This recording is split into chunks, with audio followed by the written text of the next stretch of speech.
Chapter 1: The Invisible Ghost. The marble floor felt cold enough to crack bone. My knees ached against the white stone, a dull throb that had become my constant companion. Scrub. Rinse. The rhythm was a lifeline. It kept my hands busy and my mind numb. If I focused on the gray water swirling in the bucket, I could ignore the hollow clawing in my stomach. Hunger was not a sensation anymore.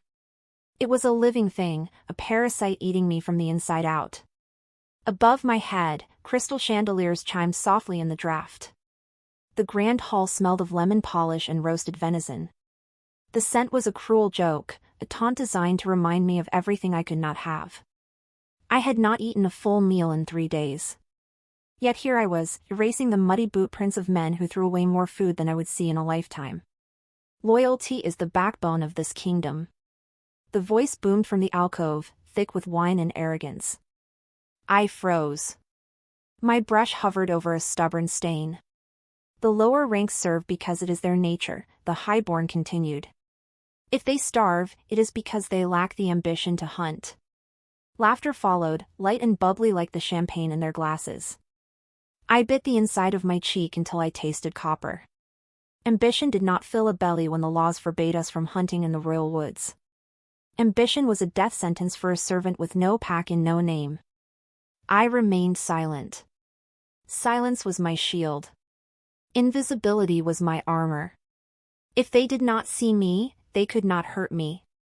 I made myself smaller, pressing closer to the floor, becoming just another shadow in the corner. The boots moved away. The conversation drifted to updated border patrols and the rising price of silk. I let out a breath I did not know I was holding. My goal was simple. Finish the hallway. Collect my copper coins.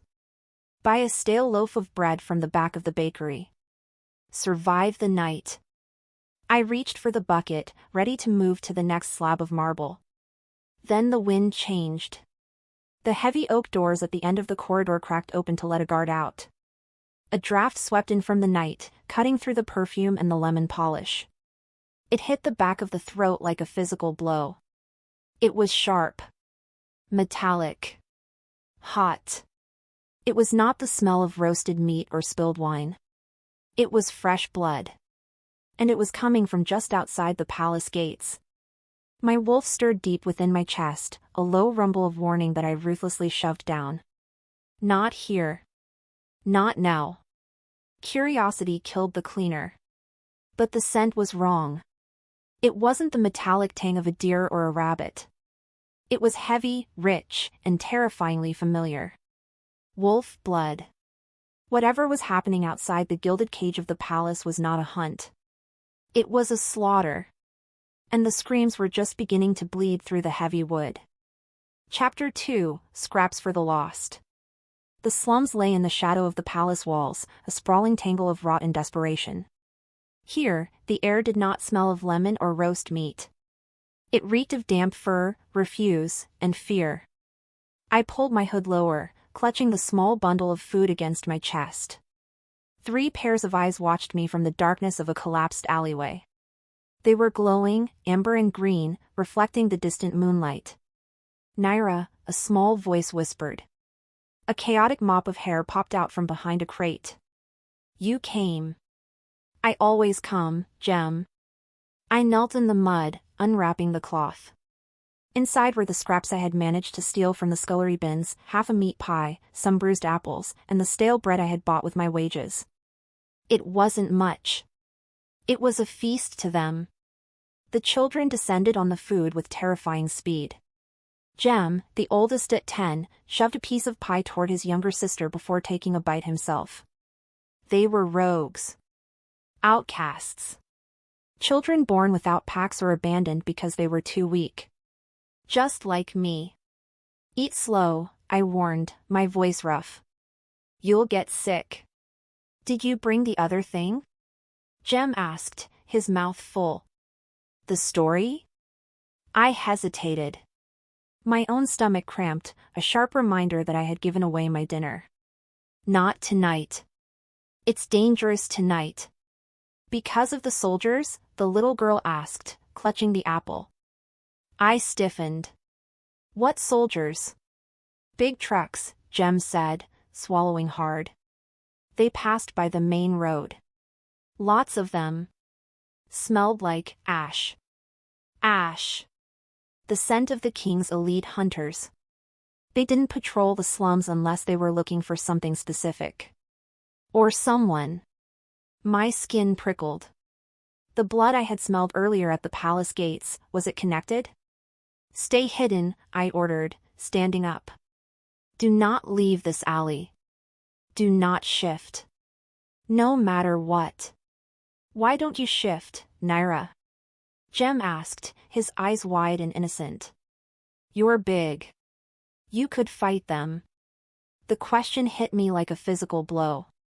I looked down at my hands, rough and red from the scrubbing water. My wolf clawed at the back of my mind, desperate to answer him, to burst free and run. But I shoved her back into the cage of my ribs.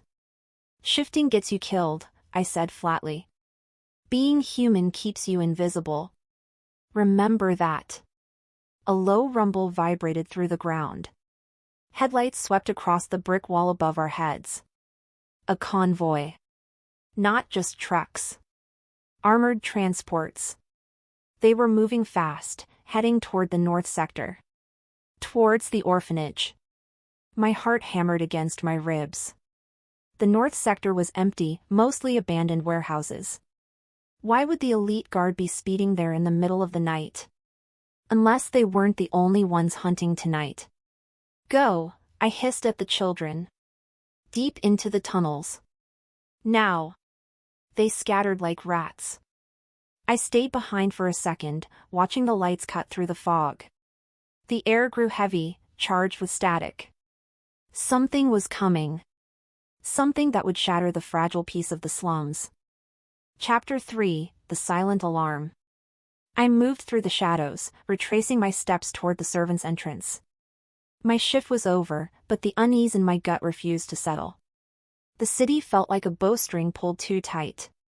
I hugged the wall of the bakery, letting the darkness swallow my gray uniform. 2 guards stood near the checkpoint, their silhouettes framed by the harsh yellow glow of the street lamp. They were not laughing or drinking. Their postures were rigid.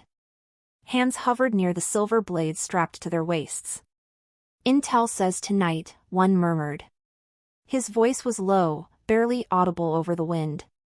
The rogue king is getting bold. Let him come, the other spat. The Alpha King has a surprise for the mutts.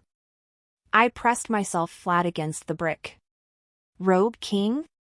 The rumors had been whispers for months, a leader uniting the scattered, feral wolves of the wastelands. But an attack here? In the capital? It was suicide. They aren't targeting the walls, the first guard said, glancing over his shoulder. They're after the bloodline. My breath hitched. The bloodline. The royal family. Which one? Does it matter? A royal pup bleeds the same as the rest. A chill swept down my spine. This wasn't just a raid. It was an assassination attempt. And I was standing in the crossfire. My instinct screamed at me to run. To go back to my tiny room, lock the door, and pretend I heard nothing. That was the rule. Survive. Stay invisible. But the image of Jem and the others hiding in the tunnels flashed in my mind. If war broke out in the streets, the slums would burn first. The royals would lock themselves in their ivory towers, and the poor would be the kindling for the fire. I turned to leave, to find a way to warn someone, anyone who would listen to a cleaner. Then the night shattered. A scream tore through the air. It wasn't a soldier's shout or a battle cry. It was high, piercing, and terrified. It was the sound of a child. It came from the north. From the direction the convoy had gone. I stopped. My feet felt rooted to the pavement. Every survival instinct I had honed over years of abuse screamed at me to walk away. Turn around. Go home. You are nobody. You can save no one. But the scream came again, cut short by a guttural growl that shook the glass in the bakery windows. My body moved before my brain could stop it. I wasn't walking away. I was running. Toward the scream. Toward the danger. Toward the end of my invisible life. The wind whipped past my ears, carrying the scent of ash and fear. I didn't know who was screaming. I didn't know why I was the only one running toward it. But as I sprinted into the darkness, the numbness that had shielded me for so long cracked open. I was terrified. But for the first time in years, I was awake. Chapter 4: The Lamb and the Butcher. The alleyway opened into a chaotic tableau of violence. An overturned armored transport lay on its side like a dead beast, its wheels spinning lazily in the damp air. Fire licked at the undercarriage, casting long, dancing shadows against the brick walls. The smell of burning rubber mixed with the copper tang of spilled life. It was a scent I knew too well. Bodies littered the cobblestones. Royal guards in their silver-trimmed Kevlar lay broken and still, their throats torn out by something massive. The attackers were efficient. Brutal. They had left nothing alive. Almost nothing. A small figure crouched behind the wreckage of a delivery crate. It was a girl, no older than 7, clutching a silk doll that was already stained with mud. She was shaking so hard her teeth chattered, a tiny sound that cut through the crackling of the flames. A shadow detached itself from the darkness. It was a man, but he moved with the predatory grace of a shifted wolf. He was massive, his shoulders broad enough to block out the street lamp. He held a serrated blade in one hand, the metal dripping dark fluid. He did not rush. Predators never rushed when the prey was cornered. "Little princess," the rogue rasped. His voice sounded like gravel grinding together. "Come out. Uncle wants to say hello." My breath trapped in my lungs. This was the target. The royal child. The guards were dead. No one was coming. I should run. The thought was a reflex, a survival mechanism hammered into me by years of hunger. Intervening meant death. I was weak. My wolf was buried so deep she might as well be dead. I had no claws to fight with, no fangs to tear flesh. I was a cleaner. A ghost.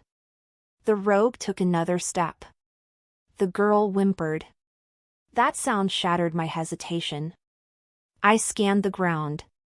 A jagged metal pipe, torn from the wreckage of the transport, lay near my boot. It was heavy, rusted, and crude. It would have to do. I moved before I could talk myself out of it. I didn't scream. I didn't announce my presence. I launched myself from the shadows, swinging the pipe with every ounce of strength my malnourished body possessed. The metal connected with the back of the rogue's knee. Bone crunched. He roared, buckling but not falling. He spun around, his eyes glowing a sickly yellow. Filth! He backhanded me. The force was like being hit by a sledgehammer. I flew backward, slamming into the brick wall. Air left my lungs in a painful whoosh. Stars exploded in my vision. My ribs screamed in protest. You dare? He loomed over me, raising the serrated blade. A rat protecting a lion? I scrambled sideways just as the blade sparked against the cobblestones where my head had been a second before. I ignored the agony in my chest. I rolled, grabbing a handful of dirt and ash from the ground. When he lunged again, I threw it into his eyes. He howled, blindingly swiping at his face. It was a dirty trick. A coward's move. But I wasn't a warrior. I was a survivor. I scrambled to my feet and placed myself between him and the child. The girl looked up at me, her eyes wide pools of terror. She smelled of lavender and fear. Stay behind me, I rasped. My voice sounded wrecked. The rogue cleared his vision. He blinked, tears streaming down his face, and then he smiled. It was a hideous expression that promised a slow end. He dropped the knife. His bones began to crack and shift. Fur sprouted along his jawline. He was shifting. He was done playing with weapons. He wanted to tear me apart with his teeth. I gripped the pipe with trembling hands. I could not shift. I would not shift. But I would not let him pass. Chapter 5: The Storm Arrives. The rogue was fully transformed now.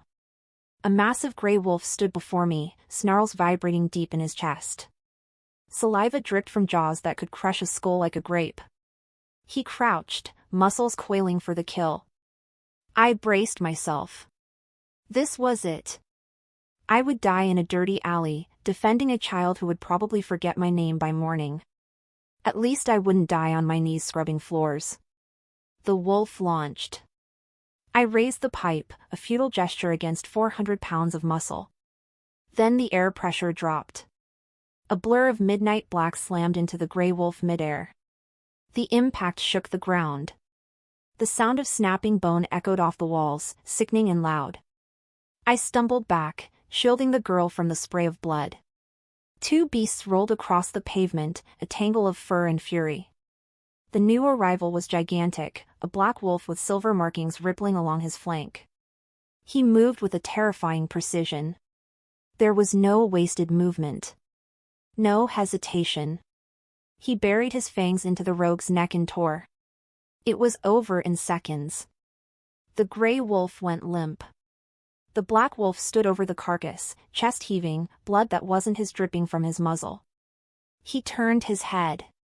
Golden eyes locked onto mine. The world stopped. A physical shockwave slammed into my chest.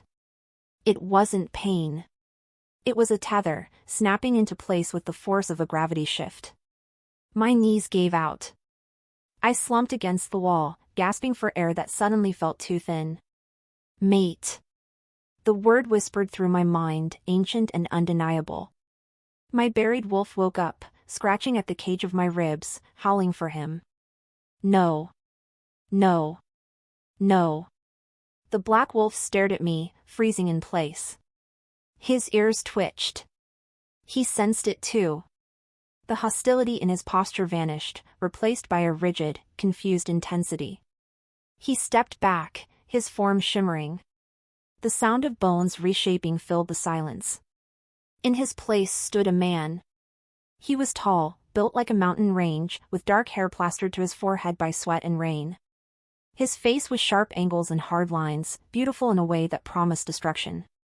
He wore the black tactical gear of the royal elite. Kale Draven. The king's executioner. The most dangerous man in the kingdom. He did not look at the dead rogue. He did not look at the crying princess. He looked only at me. He took a step forward, his nostrils flaring as he inhaled. You. His voice was a deep rumble that vibrated in my bones. He sounded bewildered. Angry. I shrank back, pulling the child tighter against my side. I was covered in filth. My uniform was torn. I smelled of the sewers and cheap soap. He was royalty. He was power incarnate. Stay back, I warned. My voice broke. He stopped, his golden eyes narrowing. He looked at the pipe in my hand, then at the dead rogue, and finally at the terrified girl clinging to my leg. You fought a shifted male, he stated. It wasn't a question. In human form. I did what I had to. You are bleeding. I looked down. A gash on my arm was dripping crimson onto the pavement. I hadn't even felt it. Kale took another step. The intensity in his gaze was suffocating. He looked like he wanted to devour me or fall to his knees. The conflict raged clearly on his face. He knew what the bond was telling him. He also knew what his eyes were seeing. A cleaner. A nobody. Mine, he murmured, the word slipping out before he could stop it. No, I snapped. I pushed myself up, using the wall for support. My legs trembled. I belonged to no one. The rejection hit him. I saw his jaw tighten. His eyes hardened, the gold cooling into something remote and dangerous. He was a man used to command, used to ownership. He did not like being told no. Before he could respond, the sound of sirens flooded the alley. Blinding white lights swept over us. More guards. The royal detail had arrived to clean up the mess. Kale didn't look away from me. "Secure the area," he barked, his voice commanding, but his eyes never left my face. "And take her into custody." My heart stopped. "I saved her," I whispered. "You are a witness," Kale said coldly. The vulnerability was gone, replaced by the mask of the commander. "And you are an anomaly. We do not leave anomalies on the street." Chapter 6: The Gilded Cage. The interrogation room was stark white. White walls. White table. White light that buzzed with a low, headache-inducing hum. It was designed to make you feel exposed. It worked. I sat on the metal chair, my hands resting on the cold surface. They had taken the pipe. They had bandaged my arm. They had taken the little princess away to safety, wrapping her in warm blankets and whispering soothing lies. Me? They marched me here. The door hissed open. Kale walked in. He had cleaned up. The blood was gone from his face, and he wore a fresh uniform with the royal crest gleaming on his shoulder. But the scent of him, rain and deep forest, filled the sterile room instantly. It made my wolf pace in circles inside my mind. He didn't sit. He stood on the other side of the table, leaning forward on his knuckles. He invaded my space without touching me. "Name," he demanded. "Nyra," I said. I didn't give a surname. Servants didn't need them. "Pack?" "None." He paused. His eyes searched my face, looking for a lie. "You have no pack, yet you stood ground against a mid-level enforcer. You barely flinched." "I flinched plenty," I muttered, looking at my bruised knuckles. "Why didn't you shift?" The question hung in the air, heavy and loaded. In this world, refusing to shift in the face of death was insanity. Or it was a sign of something broken. "I can't," I lied. It was a half-truth. I could, but the cost would be too high. If I shifted, they would see my coat. They would see the markings. They would know I wasn't just a cleaner. Kale studied me. He leaned closer. "I can smell the wolf in you, Nyra. It is strong. It is agitated." I met his gaze. It was a mistake. The bond flared again, a hot wire pulling tight between our chests. I saw his pupils dilate. He felt it. He hated it. A highborn alpha mated to a packless servant? It was a scandal waiting to happen. It was a weakness he couldn't afford. "I am just a cleaner," I said, forcing my voice to remain steady. "I scrub floors. I empty bins. I happen to be there. That is all. You are lying. I saved the girl. Does that count for nothing?" "It counts," he conceded. His voice dropped an octave. "It is the only reason you aren't in a cell right now." He straightened up, pacing the length of the small room. "The king has taken an interest in the incident. He wants to know how a rogue unit breached the perimeter. He wants to know who leaked the convoy route." "I don't know anything about politics," I said quickly. "I just want to go home." Kale stopped. He looked at me with a strange expression. "Pity? Regret? You can't go home, Nyra. The rogues saw your face. You killed one of their own. If you return to the slums, you will be dead by sunrise." My stomach dropped. "So what happens to me?" "You remain here." "In a cell?" "In the palace," he corrected. "Protective custody. You are now a witness asset of the crown." I laughed. It was a harsh, dry sound. "A prisoner with a nicer view." "Alive," he countered sharply. "You will be assigned a room in the staff wing. You will continue your duties to maintain cover, but you will not leave the grounds. And you will be under constant surveillance. Who watches me? I asked, though I already felt the answer closing around my throat like a noose. Cale walked back to the table. He placed his hands flat on the surface again, bringing his face level with mine. The golden fire in his eyes burned bright. I do, he stated. The heir left the room. My worst nightmare had a name, and he was standing right in front of me. I was trapped in the palace I hated, guarded by the mate I couldn't have, bound by a secret that could get me killed. Get comfortable, Nyra, Cale whispered, and the threat in his voice was laced with something darker. Something like possession. You aren't going anywhere. Chapter 7, Walls of Silk and Iron. The room was beautiful. It was a prison. My new quarters were located in the upper servants' wing, a significant upgrade from the damp basement I used to share with the rats. There was a window that looked out over the clipped hedges of the royal gardens. There was a bed with a mattress that didn't smell of mildew. There was even a small vase of fresh lavender on the nightstand. I hated it. Every luxury felt like a bribe. Every soft thread in the blanket felt like a chain. I paced the small space, my boots thumping a restless rhythm against the polished wood floor. 3 steps to the wall. Turn. 3 steps back. The door was unlocked, but I knew better than to open it. A shadow fell across the threshold. The air pressure in the room shifted, becoming heavy and charged with ozone. Cale stood in the doorway. He had shed the tactical gear for the formal uniform of the King's Guard, black wool with silver epaulets that accentuated the terrifying width of his shoulders. He didn't come in. He leaned against the doorframe, his arms crossed over his chest, watching me with that unreadable golden gaze.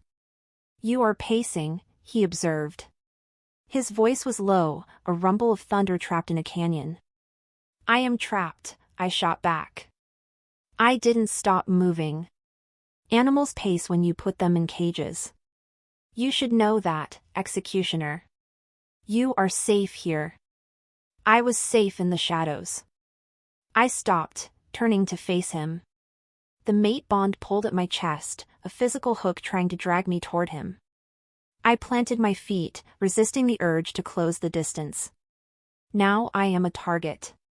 Everyone in the palace knows the cleaner who killed a rogue is sleeping upstairs. How long before they wonder why? Cale stepped into the room.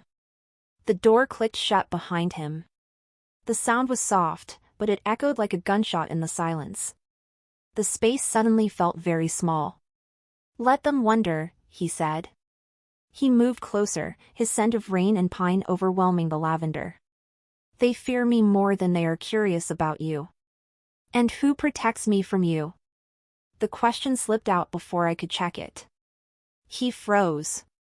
His eyes darkened, the gold swirling with something molten.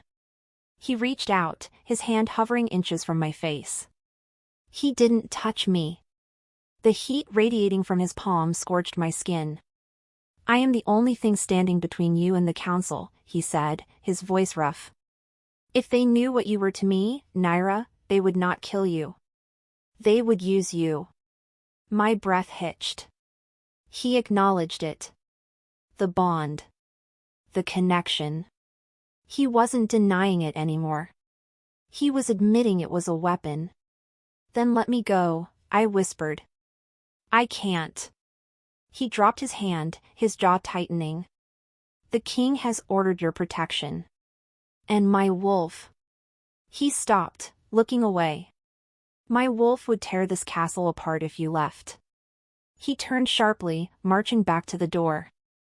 Dinner will be brought up. Do not leave this room. He left before I could answer. The lock clicked into place from the outside. I stared at the wood, my heart hammering against my ribs. I was safe from the rogues. I was safe from the council. But I wasn't safe from him. And God help me, I wasn't sure I wanted to be. Chapter 8, The Shadow in the Reflection. The polishing rag snapped against the glass. I wiped the long mirror in the west corridor vigorously, trying to erase my own reflection. Being a witness asset apparently meant I still had to work. It was part of the cover. Keep the cleaner cleaning. Keep the anomaly hidden in plain sight. Kale stood 10 feet away. He was technically guarding the hallway, but I knew he was guarding me. His back was to me, rigid and alert, his hand resting casually on the hilt of his blade. Other servants hurried past, their eyes darting between the famous executioner and the scrub girl he was watching. The whispers were starting. I could feel them like spiders crawling on my skin.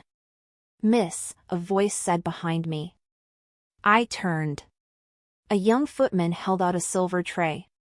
On it sat a single glass of water. "From the kitchen manager. He said you've been working for hours." I looked at the water. My throat was dry. "Thank you." I reached for the glass. "Don't." The command was a bark. Before I could blink, Kale was there. He moved faster than humanly possible, a blur of black motion. He slapped the glass from my hand. Crystal shattered against the marble. Water splashed across my boots. The footman's eyes went wide. He stumbled back, terrified. "Sir." I was just. "Who gave this to you?" Kale snarled. He grabbed the boy by the collar, lifting him off his feet. "Speak." The new steward," the boy stammered, his face pale. "He said she looked thirsty." Kale dropped the boy and knelt by the puddle. The water was fizzing slightly where it touched the grout. A faint, acrid smell rose from the mess. Wolfsbane. Concentrated. Enough to kill a human in minutes. Enough to force a hidden wolf to shift in agony before dying. My blood ran cold. Kale stood up slowly. The rage rolling off him was a tangible force. It darkened the air in the corridor. He turned to me, and the look on his face made my knees weak. It wasn't just anger. I panicked. "They are inside," he said, his voice deadly quiet. "The attempt wasn't on the king. It was on you." He grabbed my arm. His grip was bruising, desperate. "Move. Now." He dragged me toward the service alcove, pushing me behind the heavy velvet curtain. His body pressed against mine, shielding me from the hallway. I could feel the rapid thrum of his heart against my chest. It matched my own. "Who?" I gasped, my hands instinctively clutching his tunic. "I don't know," he breathed, his lips inches from my ear. "But I will find them. And I will leave nothing left." He looked down at me. For a second, the executioner vanished. There was only the male who had almost lost his mate. His hand slid up my arm to cup the back of my neck, his thumb tracing the pulse point at my throat. "I got careless," he murmured, his forehead resting against mine. "Never again." I should have pushed him away. I should have feared the violence in him. Instead, I leaned into his touch, drawing strength from his heat. In a world trying to poison me, he was the only solid thing left. Chapter 9, Moonlight and Madness. The clock tower chimed 3. The palace was asleep, wrapped in a silence that felt fragile. I couldn't sleep. The image of the fizzing water burned in my mind. I slipped out of my room. The guard in the hall had dozed off, his chair tipped back against the wall. I moved like smoke, silent and swift, guided by a pull I couldn't explain. I found myself in the private training gardens. The air was cool and smelled of damp earth. He was there. Kale sat on a stone bench near the fountain, his head in his hands. He was shaking. Tremors racked his massive frame, violent enough to vibrate the stone. He wasn't wearing his tunic. His bare back was a map of scars, silver lines intersecting with fresh sweat. A low growl ripped from his throat. It sounded painful. "Kale," I whispered. He flinched. His head snapped up. His eyes were fully shifted, glowing, feral gold. His canines were extended, lengthening past his lip. He was losing control. The wolf was fighting to surface, maddened by the proximity of a mate he hadn't claimed. "Go away," he gritted out. I can't hold it." "It hurts," I said softly, stepping closer. I knew that pain. I had lived with it for years, suppressing my own wolf until it felt like swallowing glass. "Nyra, run," he warned. He gripped the edge of the bench, stone cracking under his fingers. "I am dangerous tonight." "You aren't dangerous to me." I didn't know why I said it. I didn't know if it was true. But I kept walking until I stood between his knees. He looked up at me, his face contorted with the effort of restraint. He looked broken. I reached out and placed my hands on his shoulders. His skin was burning hot. "Breathe," I commanded softly. He shuddered. He leaned his forehead against my stomach, his breath hitching. The contact sent a jolt of electricity through me, grounding us both. I ran my fingers through his damp hair, scratching lightly at the base of his skull, a soothing gesture packs used for pups. He let out a long, ragged exhale. The growling stopped. The tremors began to subside. We stayed like that for a long time. The feared executioner, kneeling before the servant girl, finding peace in her touch. "Why?" he mumbled against my shirt. "Why help me?" "Because I know what it's like to be at war with yourself," I said. He pulled back, his eyes clearing, returning to human. He looked at me with a terrifying clarity. There was no wall between us in that moment. No rank. No secrets. Just two broken things fitting together. "You are going to destroy me, Nyra," he whispered. It sounded like a prayer. "Maybe," I replied, tracing the scar on his shoulder. "Or maybe we'll just burn down the world together." He captured my hand, pressing a kiss to my palm. It was a seal. A promise. Then a twig snapped in the darkness behind us. Kale was on his feet in an instant, shoving me behind him, the moment shattered. But it was too late. The shadow retreating into the hedges had seen enough. The secret was out. And the real war was just beginning. Chapter 10, A Feast of Vultures. The palace did not wake up the next morning. It conspired. I felt the shift the moment I stepped out of the servant quarters. Usually, the corridor was a blur of activity, maids rushing with linens, footmen polishing silver. Today, the silence was heavy. It pressed against my eardrums like deep water. Heads turned as I walked. They did not look through me anymore.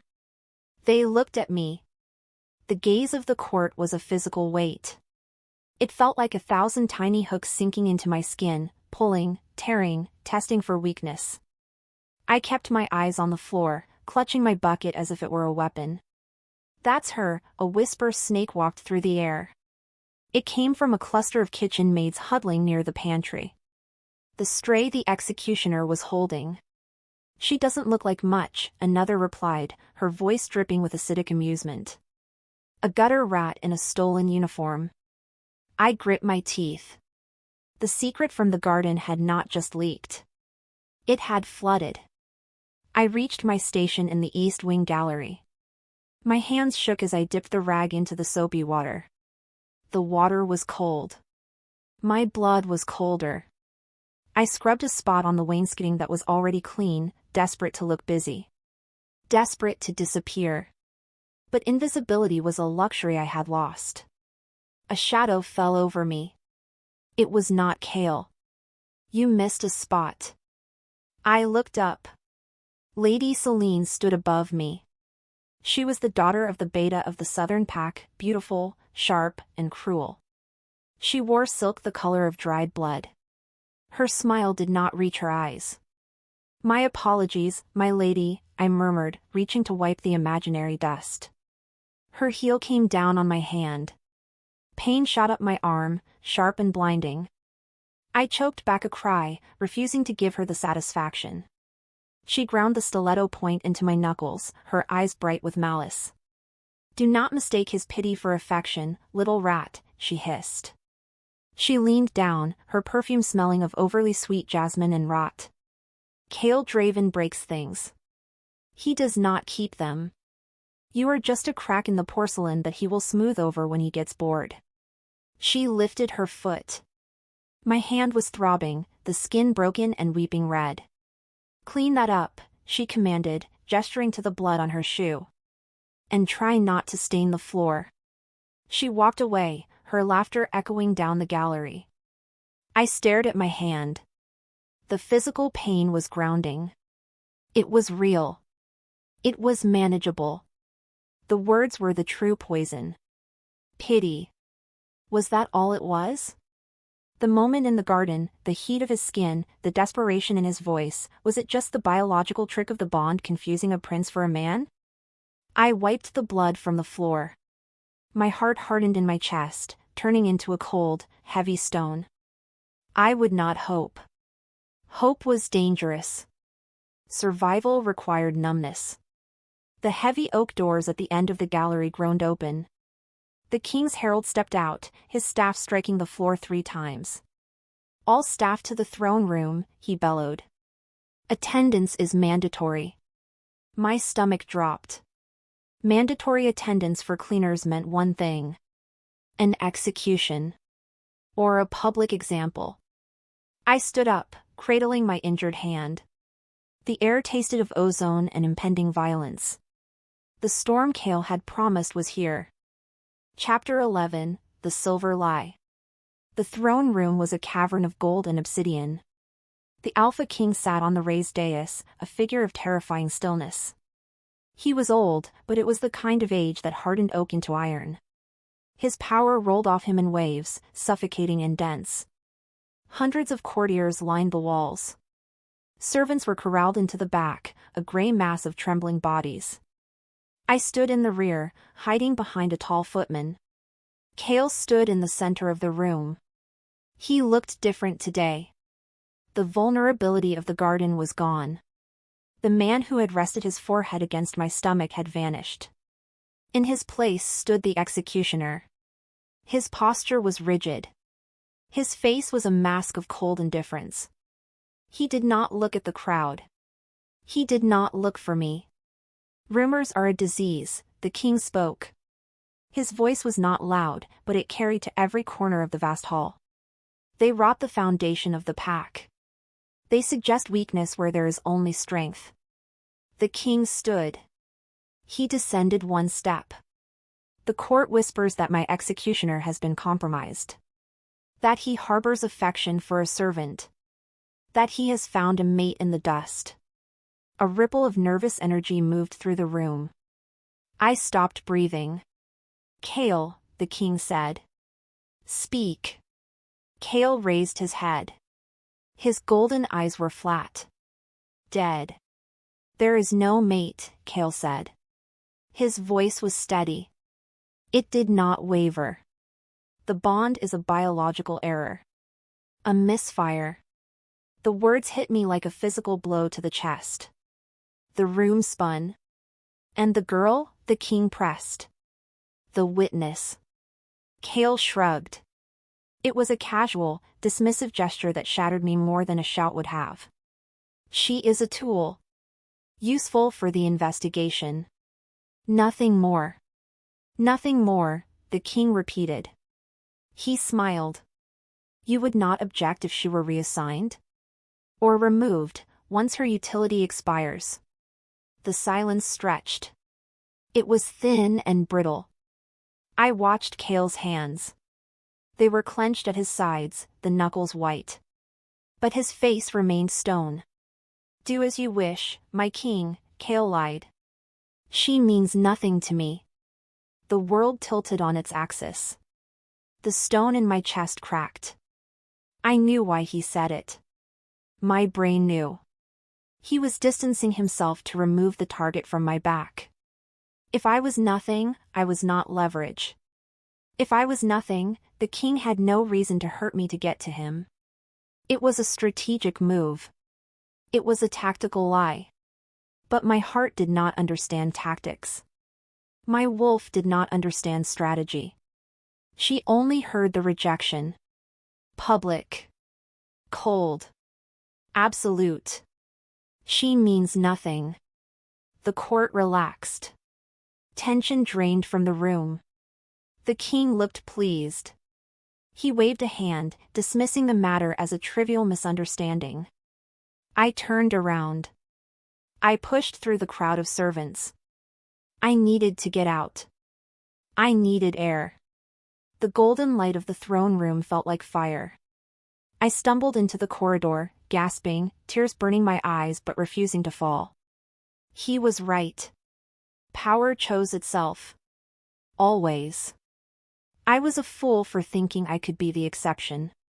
Chapter 12, Blood on the Stone. I did not go back to my room. I went down. The laundry levels were deep underground, a maze of steam pipes and roaring furnaces. It was loud. It was hot. It was the perfect place to drown out the sound of my own breaking heart. I grabbed a basket of linens and started feeding the industrial press. The heat blasted my face, drying the tears I hadn't let fall. The rhythmic clanking of the machines was soothing. Clank. Hiss. Nothing. Clank. Hiss. Nothing. I worked until my muscles burned. I worked until the image of Kale's cold eyes began to fade into the steam. The shift change whistle blew. The other workers filed out, heads down. I stayed behind. I wanted the dark. I wanted the noise. You should have left with them. The voice came from the shadows behind the boiler. It was not Kale. I spun around. A man stepped out. He wore the gray uniform of a maintenance worker, but he moved with the liquid grace of a trained killer. In his hand, a curved blade caught the orange light of the furnace. "Who are you?" I asked, backing up until my spine hit the hot metal of a drying rack. "Cleanup crew," he smiled. It was a professional smile. Devoid of emotion. "The executioner said you meant nothing. That makes you a loose end." My blood went cold. Kale's lie had backfired. By claiming I was nothing, he had stripped me of his protection. He had made me disposable. The assassin lunged. I threw the laundry basket. It was a pathetic defense. He slashed through the wicker with a lazy flick of his wrist. I scrambled sideways, ducking under a steam pipe. He was fast. Too fast. He cut off my exit, cornering me against the brick wall. "Don't worry," he said softly. "I'm a professional. It will be quick." He thrust the blade. I twisted. The metal sliced through my uniform, biting deep into my side. Pain, hot and searing, exploded across my ribs. I screamed. The sound was lost in the roar of the machines. I clamped a hand over the wound, feeling the warm, wet rush of blood. The scent of it hit the air. The assassin paused. He inhaled deeply, his eyes widening. He wasn't smelling fear. He was smelling something else. Something hidden in my blood. "Well now," he whispered, looking at me with new interest. "That doesn't smell like a servant's blood. That smells like royalty." He raised the knife again, aiming for the heart. I had no weapon. I had no protector. I had only the rage boiling in my gut, rage at Kale, rage at the king, rage at a world that refused to let me live. The furnace roared. My vision blurred. I didn't want to die. Deep inside, the cage around my wolf began to rattle. She wasn't asking for permission anymore. She was tearing the bars apart. I looked at the assassin. I bared my teeth. They felt sharper than before. "Try it," I snarled. And for the first time, the man with the knife hesitated. Chapter 13, The Red Veil. The assassin did not hesitate for long. He was a creature of habit and orders. The anomaly in my blood was a curiosity to him. It was not a deterrent. He lunged again. The blade bit into my shoulder. It hit bone. The pain should have been blinding. It should have dropped me to the concrete floor. But it did not. Instead, the agony acted as a key. It unlocked the heavy iron door inside my chest that I had spent years reinforcing. The cage dissolved. My vision went red. A roar built in my throat that sounded nothing like a human scream. It was the sound of tectonic plates shifting. It was the sound of a storm making landfall. My bones snapped. They did not break.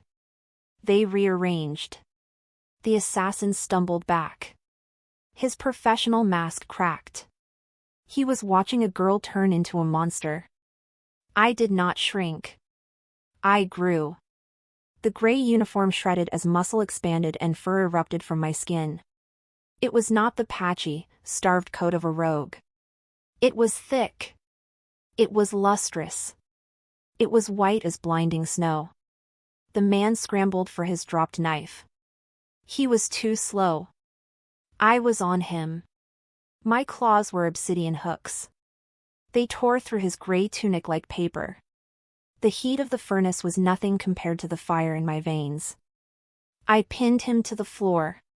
My jaws snapped shut inches from his throat. The growl vibrating in my chest shook the pipes overhead. Kill him. The instinct was pure. Protect the self.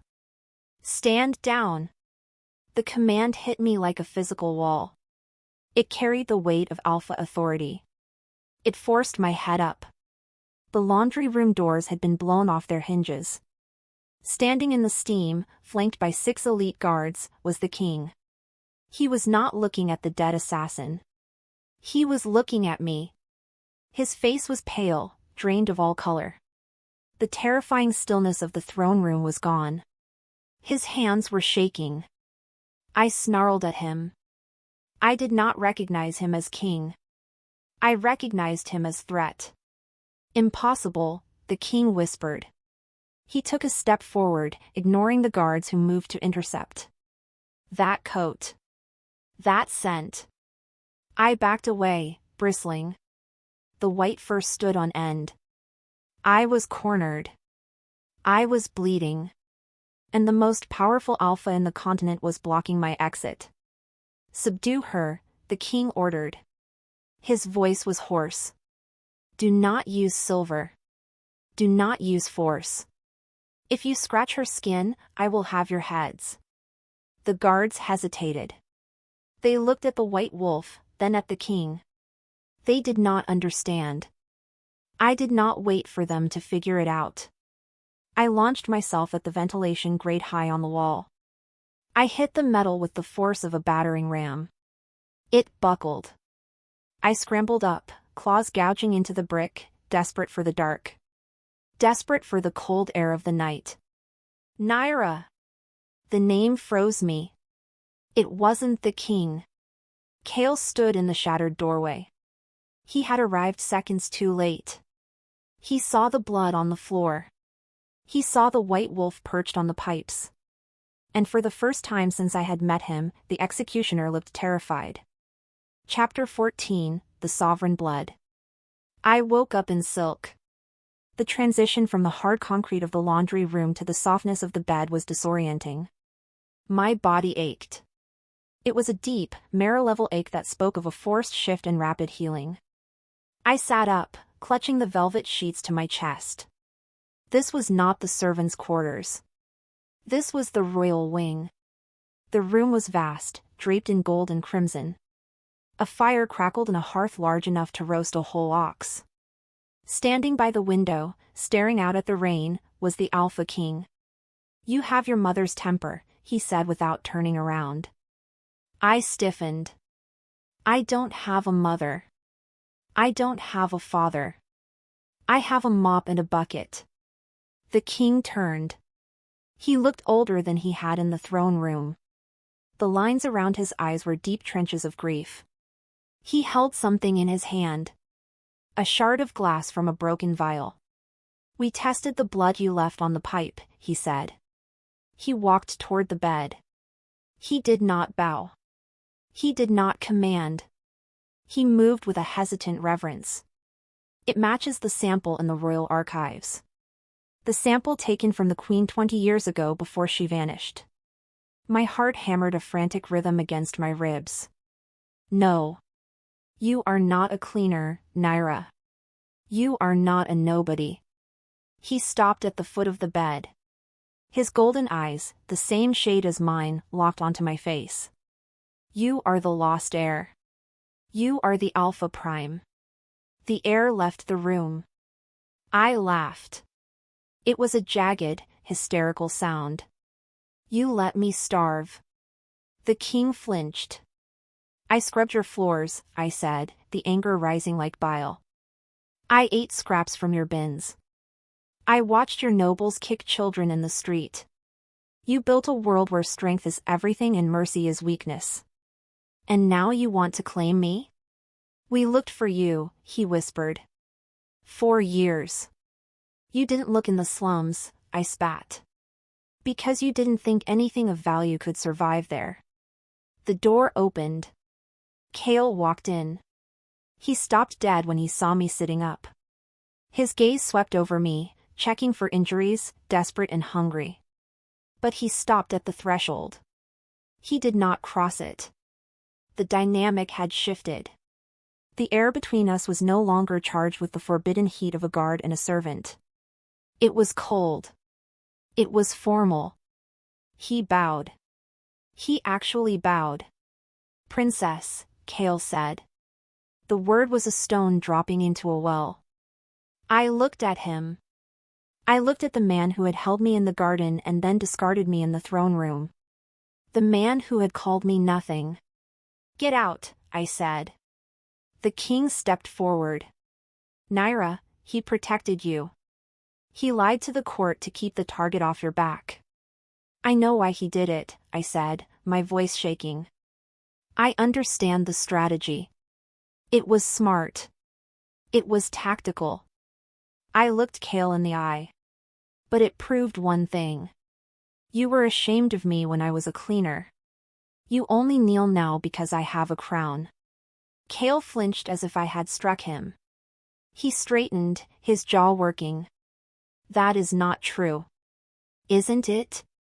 I threw the silk covers off. If I were still just Nyra from the scullery, would you have defied the king for me? Would you have burned the kingdom down?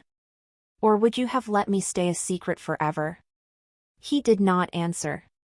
The silence was the answer. Chapter 15, The Ashes of Ambition.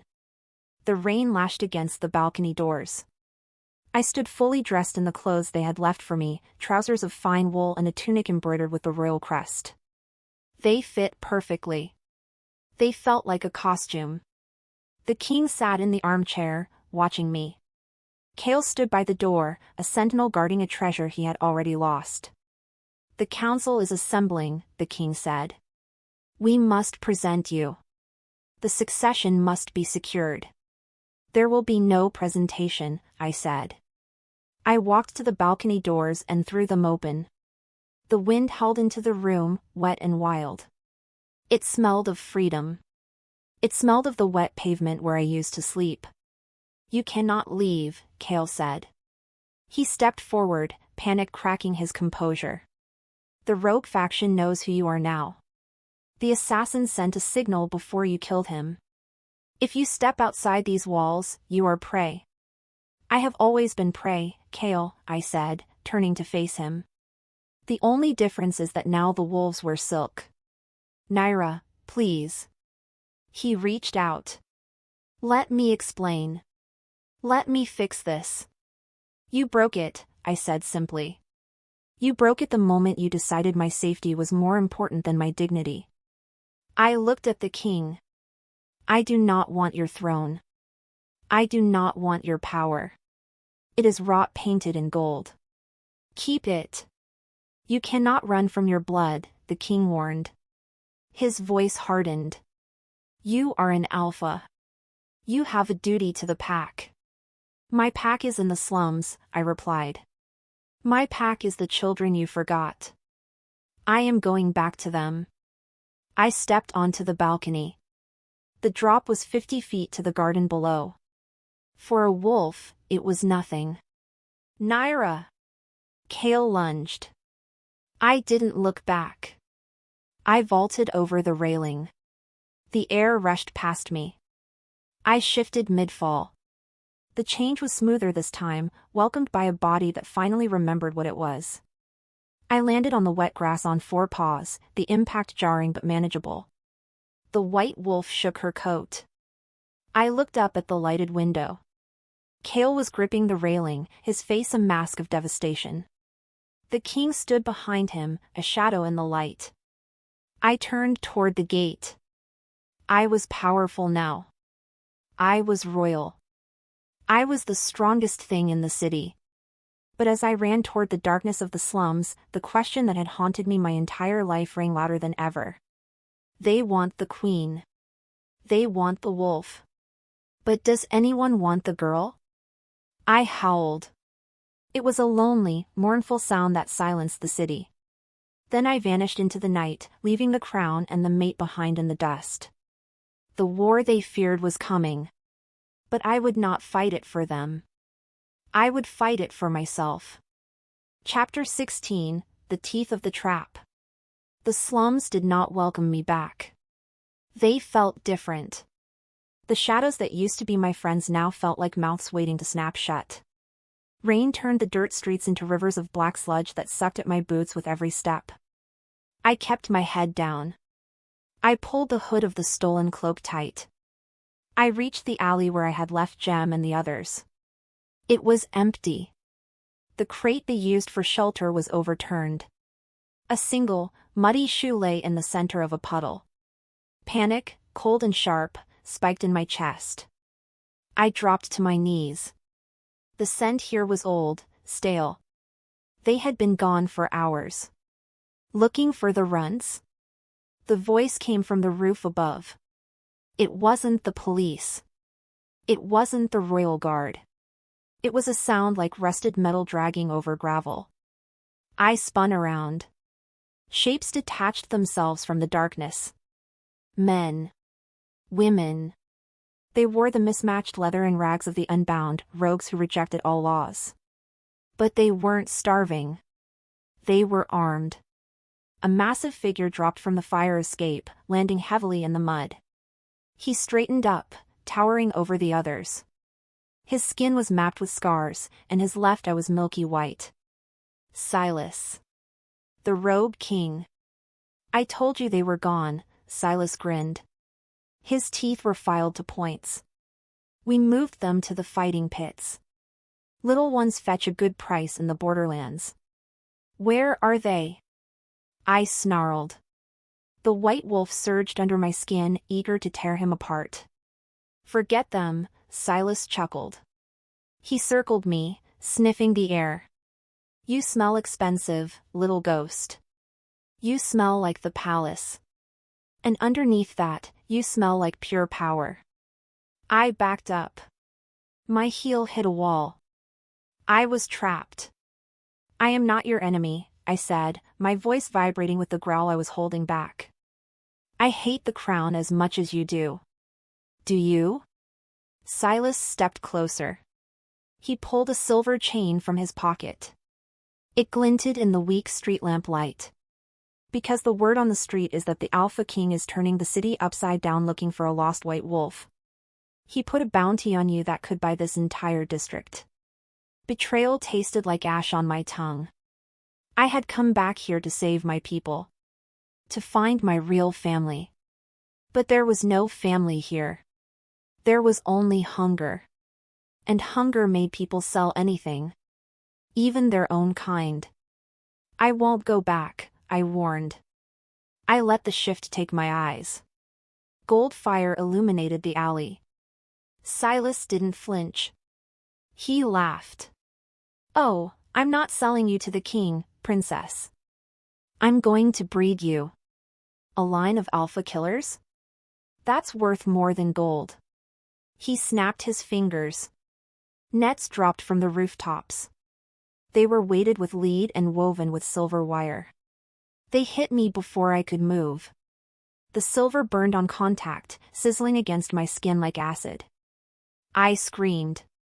My strength evaporated. My legs gave out.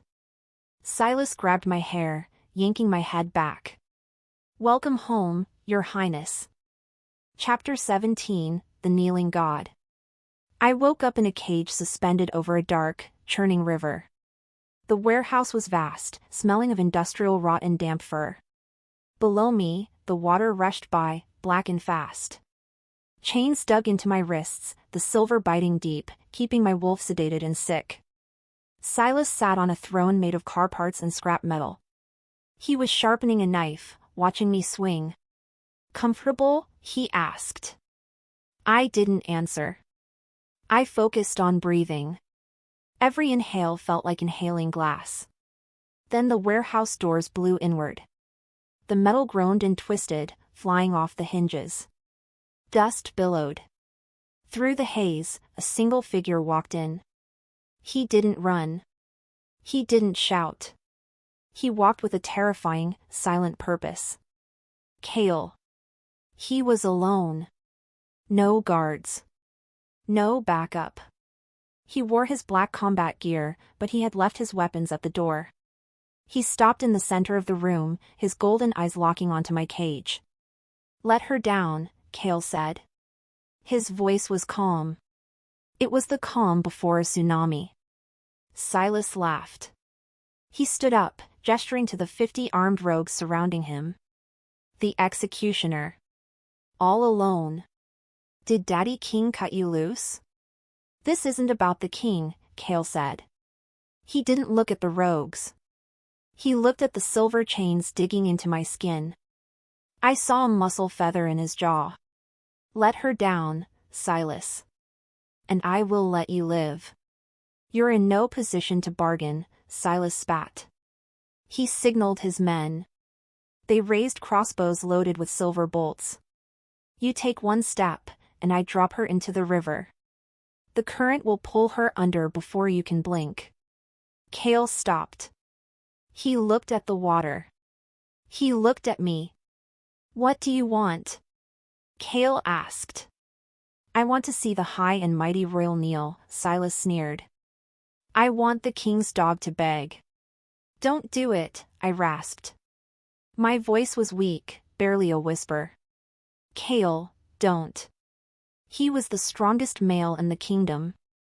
He was pride incarnate. He had never bowed to anyone but the king. To kneel before a rogue was a death of the soul. It was a humiliation that would strip him of his rank, his honor, and his status. Kale met my eyes. There was no hesitation in them. There was no shame. There was only a fierce, burning resolve. Done, he said. He dropped to his knees.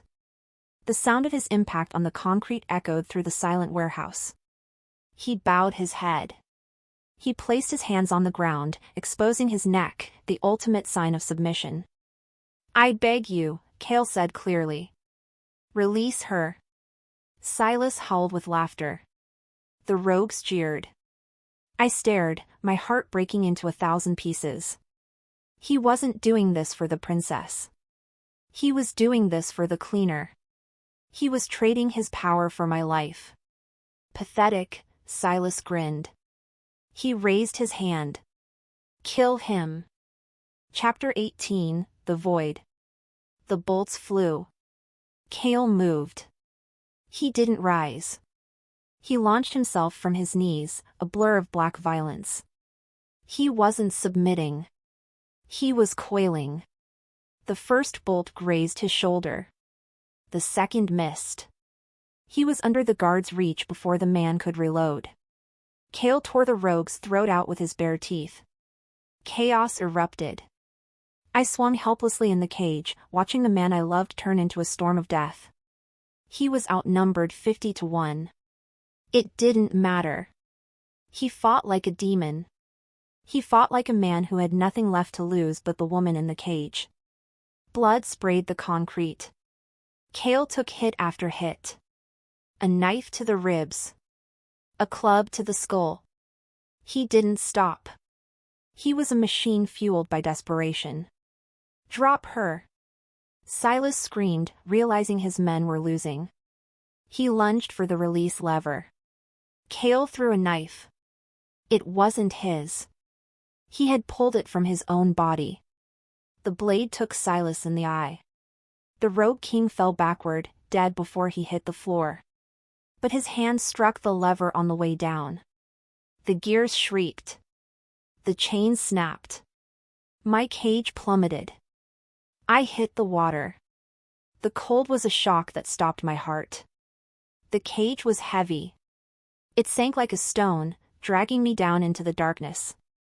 The current grabbed me, tumbling me over and over. I held my breath. I clawed at the silver bars. They wouldn't budge. I was going to die. I looked up. The light from the warehouse was fading, turning into a dim, wavering star. Then a splash. A dark shape cut through the water. Cale. He was swimming down, fighting the current, leaving a trail of blood in the water. He reached the cage. He grabbed the bars. He pulled. He was strong, but the water was stronger. The cage was too heavy. We were both sinking. He looked at me through the bars. His hair drifted around his face like a halo. His eyes were wide, desperate. He mouthed my name. He grabbed the lock, straining until the veins in his neck bulged. It didn't break. My lungs burned. The edges of my vision went black. I reached out, threading my fingers through the wire mesh to touch his hand. Go, I thought. Save yourself. He shook his head. He pressed his forehead against the bars, against my hand. He wasn't leaving. He would drown with me. He would die here, in the dark, holding the hand of the girl who thought she was unchosen. The realization hit me harder than the lack of oxygen. He had chosen me. He had chosen me when I was scrubbing floors. He had chosen me when I was a princess. He had chosen me when I ran. And he was choosing me now, at the end of everything. I wasn't unloved. I was just blind. The darkness took me. But for the first time in my life, I wasn't cold. I was held. Chapter 22: The Breaking of the Glass. The massive oak doors of the throne room did not open for us. We opened them. I didn't touch the wood. I let the alpha command surge from my chest, a physical wave of force that slammed against the heavy timber. The lock mechanism shattered with a sound like a gunshot. The door swung inward, bouncing off the stone walls. The court was exactly as I remembered it. The velvet. The gold. The smell of expensive perfume masking the scent of moral rot. Hundreds of faces turned toward the entrance. They expected a guard. They expected a servant. They got a storm. I walked in. My boots left muddy prints on the pristine marble floor. I did not care. Cale walked half a step behind me, his presence a dark, lethal shadow. He was bruised. He was bloody. But the glare he cast at the nobility dared them to breathe wrong. The king stood slowly from his throne. His face was a mask of disbelief that quickly hardened into fury. "You dare," he boomed. His voice shook the chandeliers. "You rejected your birthright. You ran." "I stopped running," I said. My voice was not loud, but it cut through the room, silencing the whispers. "I went back to the mud you despise. I went back to the people you sell." I marched down the center aisle. Guards stepped forward, their hands on their weapons. "Stand down," I commanded. It wasn't a request. It was the prime voice. The ancient authority in my blood vibrated in the air. The guards froze. Their wolves recognized a superior predator. They lowered their heads, stepping back into the shadows. The king descended the dais. He was a large man, powerful in his own right, but he looked small to me now. He looked like a man holding onto a sandcastle while the tide came in. "You are a child," the king spat. "You do not understand how this world works. Power requires order. Order requires sacrifice. Order requires justice, I countered. I stopped 10 feet from him. You built your throne on the backs of the starving. You let children disappear into the fighting pits because they didn't have a pack name. That ends today. Or what? The king sneered. You will kill me? You will commit patricide and stain your white coat red? No, I said. I let the shift take me. The transformation was instant. The white wolf burst forth, massive and blindingly bright in the torchlight. I did not attack. I simply existed. I released the full weight of my aura. It hit the room like a gravity bomb. Nobles collapsed. Some fainted. Others fell to their knees, gasping for air as the sheer density of my power pressed them into the floor. The king staggered back. He tried to shift, to summon his golden wolf, but he couldn't. My power smothered his. I was the prime. He was just an alpha. I stepped forward, towering over him. I looked down at the crown sitting crooked on his head. I snarled, a low sound that vibrated in the teeth of every person in the room. Submit. The king fell to his knees. It wasn't a choice. His wolf forced him down, bowing to the superior bloodline. I shifted back. I stood before the kneeling king, the court prostrate around us. I reached out and took the heavy gold crown from his head. It was cold. It was heavy. It felt like a prison. I looked at it for a moment. Then I threw it. It clattered across the marble floor, spinning to a stop near the feet of a terrified duke. I don't want your title, I told the silent room. I am the alpha of the unbound. And from this day forward, the invisible have a voice. Chapter 23, The Sword and the Heart. The silence that followed was absolute.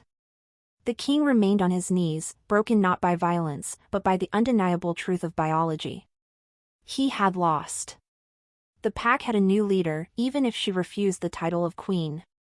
I turned away from him. I looked for the only person in the room who mattered. Kale stood near the shattered doors. He hadn't moved during the confrontation. He had let me fight my own battle. He had let me claim my own power. He looked at me across the sea of kneeling nobles, his face unreadable. I walked toward him. The adrenaline was fading, leaving a tremor in my hands.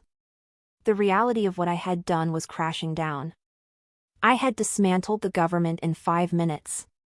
I had terrified the entire ruling class. But as I looked at Kale, I didn't feel like a conqueror. I felt like the girl who just wanted to be seen. He met me halfway. The court watched, breathless. They expected the executioner to arrest the usurper. They expected a duel. They expected politics. Kale stopped a foot away from me. He looked at the mud on my boots. He looked at the blood on my vest. Then he looked into my eyes with a fierce, burning pride that warmed the cold places in my soul. He drew his sword. The steel hissed as it left the scabbard. The room gasped. Kale reversed the blade. He held the hilt out to me, the sharp point resting against his own chest. Then, with a fluid grace that made my heart stutter, he dropped to one knee. I pledged my life to the crown, Kale said. His voice was rough, carrying to the rafters. But the crown is just metal. You are the kingdom. Kale, I whispered. Stand up. You are not my servant. No, he agreed. He didn't rise. I am not your servant. I am your mate. I am your sword. And I am the first to choose you. He looked up. There was no submission in his eyes, only a partnership so deep it terrified me. He was offering me his strength, not to control me, but to support me. He was telling the world that the most dangerous man alive belonged to the girl from the slums. I choose you, Nyra, he said clearly. Not because of the blood. Not because of the wolf. But because you were the only one brave enough to burn it all down. Tears pricked my eyes. I reached out and covered his hand on the hilt of the sword. I didn't take the weapon. I pushed it gently aside and pulled him up. I don't need your sword, I said, loud enough for the king to hear. I need you. Kale stood. He sheathed the blade. He stepped into my space, wrapping an arm around my waist, pulling me flush against his hard body. He kissed me. It wasn't a gentle kiss. It was a brand. It was a declaration of war against anyone who would try to separate us again. The court remained on their knees. But we were standing. And for the first time in the history of the kingdom, the view from the top didn't look lonely. Chapter 24, The Alpha of the Dust. The sun was setting over the capital. The light hit the palace walls, turning the white stone into gold. I sat on the ledge of the clock tower, my legs dangling over the edge. Below me, the city was changing. The gates to the slums were open. Trucks were moving in, not with soldiers, but with food. With medical supplies. The king was still technically on the throne, but he was a figurehead now. The real orders came from a small office in the servants' wing. My office. I looked down at my hands. They were clean. I hadn't touched a mop in 3 days. But the phantom sensation of the scrub brush was still there. It kept me grounded. It reminded me that the distance between the palace and the gutter was only a matter of luck. The door to the tower roof creaked open. Kale stepped out. He held 2 mugs of coffee.